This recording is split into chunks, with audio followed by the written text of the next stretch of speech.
नमस्कार, PDV news के इस बुलेटिन में आपके साथ मैं हूं स्वाति। शहर से जुड़ी खबरों को देखेंगे विस्तार से, लेकिन सबसे पहले एक नजर डालते हैं हेडलाइंस पर। 10 जुलाई को आयोजित होगी एमआईसी की बैठक। शहर विकास के 28 प्रस्तावों पर विचार विमर्श के बाद लगेगी स्वीकृति की मोहर।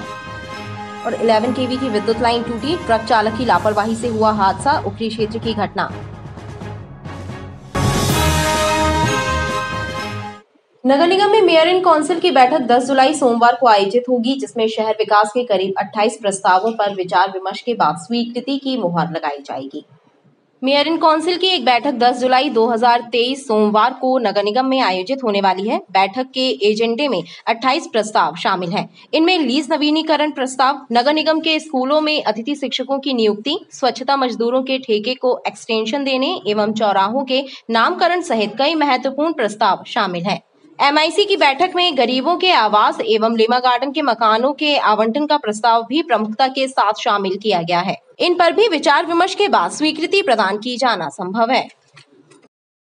बारिश के दौरान लड़खड़ाई विद्युत व्यवस्था को पटरी पर लाने के लिए बिजली विभाग द्वारा कवायद की जा रही है। विभाग के मढ़ाताल स्थित शिकायत केंद्र में बीती रात से रविवार की सुबह तक 150 से अधिक शिकायतें दर्ज की गयी। बीती रात से हो रही बारिश की वजह से शहर के कई इलाकों में विद्युत व्यवस्था छिन्न भिन्न हो गई है, जिसकी वजह से उपभोक्ता परेशान है। बिजली विभाग के मढ़ाताल स्थित शिकायत केंद्र में ही 150 से अधिक शिकायतें आई हैं, जिनके निराकरण के लिए टीमों का गठन किया गया है। बताया जा रहा है कि ट्रांसफार्मर खराब होने के साथ ही घरेलू उपभोक्ताओं की शिकायतें प्रमुख रहीं। कल रात से लेके अभी तक लगभग 100 से 150 के बीच में कंप्लेंट्स हैं और सुधार कार्य लगातार जारी है।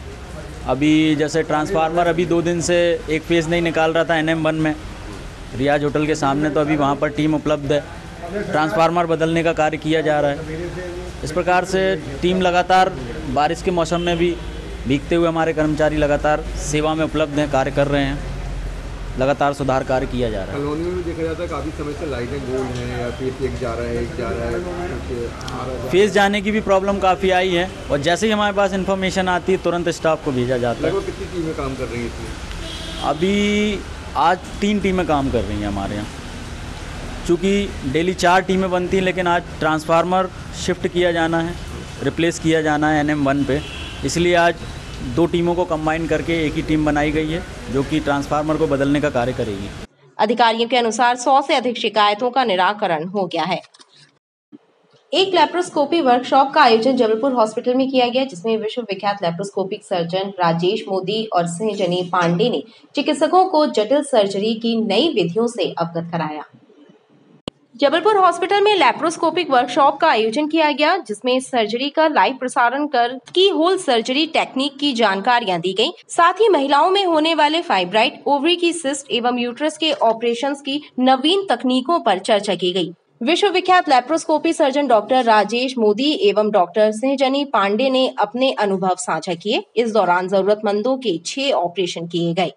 हमने जबलपुर हॉस्पिटल और जबलपुर ऑब्स गायनी सोसाइटी ने मिलकर एक लैप्रोस्कोपिक वर्कशॉप का अरेंजमेंट किया है। ये लाइव सर्जिकल वर्कशॉप है, जहां ओटी में केसेस हो रहे हैं और यहां रिले होके हम सभी के सीखने के उद्देश्य से यह वर्कशॉप का आयोजन किया गया है। इसमें डॉक्टर राजेश मोदी जो अकोला से हैं वो आए हुए हैं, जो विश्व विख्यात लैप्रोस्कोपिक सर्जन हैं, और डॉक्टर स्नेहजनी पांडे मैडम जो बॉम्बे से हैं और अभी लैप्रोस्कोपी में उनका बहुत बड़ा नाम है, वो आई हैं।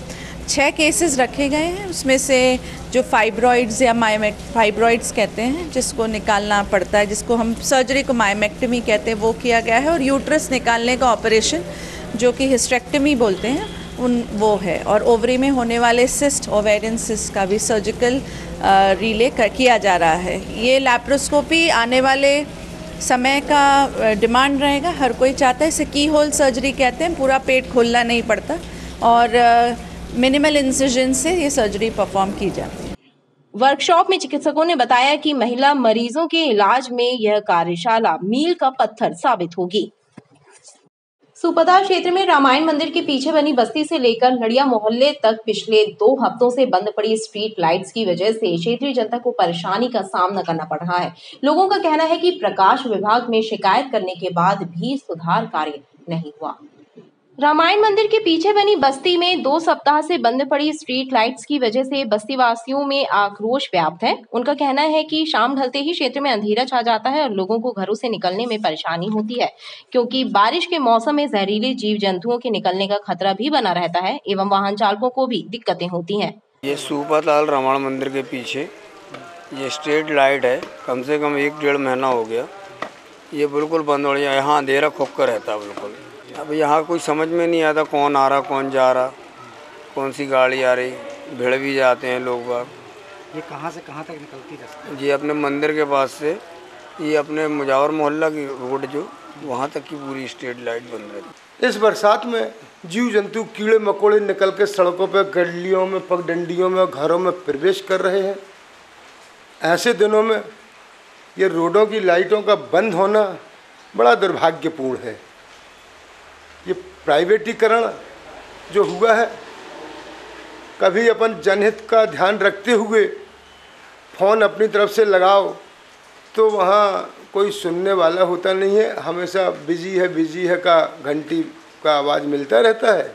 ये सूपाताल रामायण मंदिर के पीछे रामायण मंदिर जो अखंड ज्योतिष रामायण मंदिर है, यहाँ से मतलब गढ़ा बाजार आनंद कुंज तक की स्ट्रीट लाइट जो है कम से कम 1-2 हफ्ते से मतलब पूरी बंद है।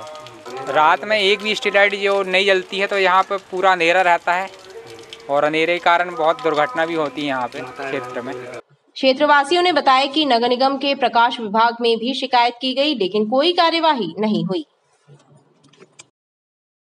एक ट्रक के चालक की लापरवाही की वजह से उखरी में 11 केवी की विद्युत लाइन टूटकर सड़क पर आ गिरी। गनीमत ये रही कि इस घटना में कोई जनहानि नहीं हुई, हालांकि काफी देर तक विद्युत आपूर्ति प्रभावित रही। उखरी क्षेत्र में एक ट्रक के चालक की लापरवाही की वजह से 11 केवी की विद्युत लाइन का तार सड़क पर गिरने से हड़कंप मच गया और आनन फानन में बिजली विभाग को इसकी सूचना दी गई, जिसके बाद मौके पर विजयनगर संभाग की टीम पहुंची और सुधार कार्य शुरू किया। पानी तेज़ गिर रहा था और ट्रक वहाँ पे गई तो गुजरते हुए तोड़ दिया था, तो अपनी टीम वहाँ पे गई और तुरंत वहाँ पे सप्लाई रिस्टोर करके चालू कर दी गई। इतने पानी में टीम कितने? जी वो 24 घंटे लगातार हमेशा विजयनगर के लोगों की सेवाओं के लिए लगी रहती है। कम से कम लोगों को बिजली इंटरप्शन हो, बंद हो और सप्लाई जल्दी बहाल हो, उसके लिए लगे रहते, प्रयास करते रहते हैं हमारी टीम। कितने केवी की लाइन थी? 11 केवी की लाइन। गनीमत ये रही कि इस घटना में कोई जनहानि नहीं हुई। गढ़ा गौतम जी की मड़िया से गुलौआ चौक तक अधबनी सड़क हादसों का सबब बन रही है। वहीं सड़क के अतिक्रमण यातायात व्यवस्था के लिए चुनौती बने हुए हैं। सड़क निर्माण कार्य में बरती जा रही लापरवाही आम जनमानस के लिए मुसीबत का सबब बनी हुई है। गढ़ा गौतम जी की मड़िया से लेकर गुलौआ चौक की अधूरी सड़क हादसों का सबब बन रही है, लेकिन जिम्मेदार अधिकारी और विभाग ध्यान नहीं दे रहे। सड़क पर बिखरी भवन निर्माण सामग्री भी दुर्घटनाओं को न्योता दे रही है। ये गुलौआ चौक से गौतम मड़िया रोड है, इसमें बहुत ही अतिक्रमण है, जिसमें रोडों पे मटेरियल पड़ा हुआ है, गाड़ियां खड़ी हुई हैं, जिससे लोगों को निकलने में, सिंगल रोड है जिसमें निकलने में बहुत ही दिक्कत का सामना करना पड़ रहा है और रोज लोग यहाँ पे गिरते हैं और लोगों का एक्सीडेंट यहाँ हो रहा है। नगर निगम और स्मार्ट सिटी के अधिकारियों को शायद यहाँ किसी बड़े हादसे का इंतजार है, इसलिए 1 बरस से यह सड़क बदहाल है।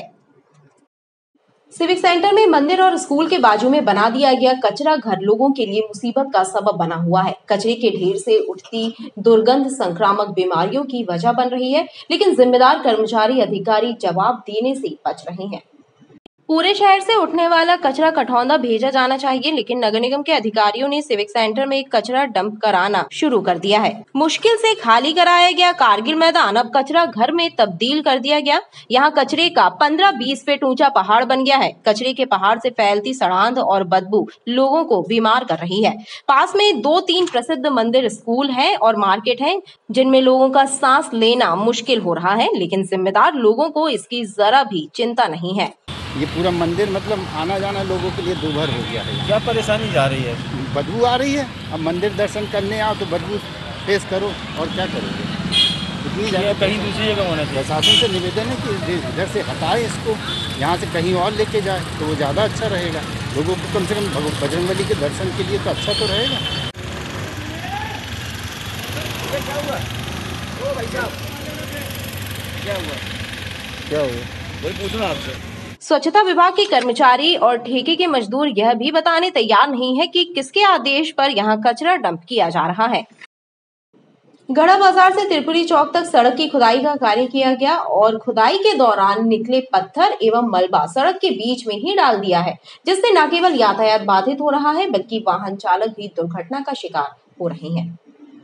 गढ़ा बाजार से त्रिपुरी चौक तक सीवर लाइन का कार्य किया जा रहा है, जिसके लिए सड़क की खुदाई की गई, लेकिन खुदाई के दौरान निकाला गया मलबा एवं पत्थरों को सड़क के बीच में मेड़ बनाकर रख दिया गया। तकरीबन 1 माह से यही स्थिति बनी है, जिसके कारण लोगों को परेशानी का सामना करना पड़ रहा है।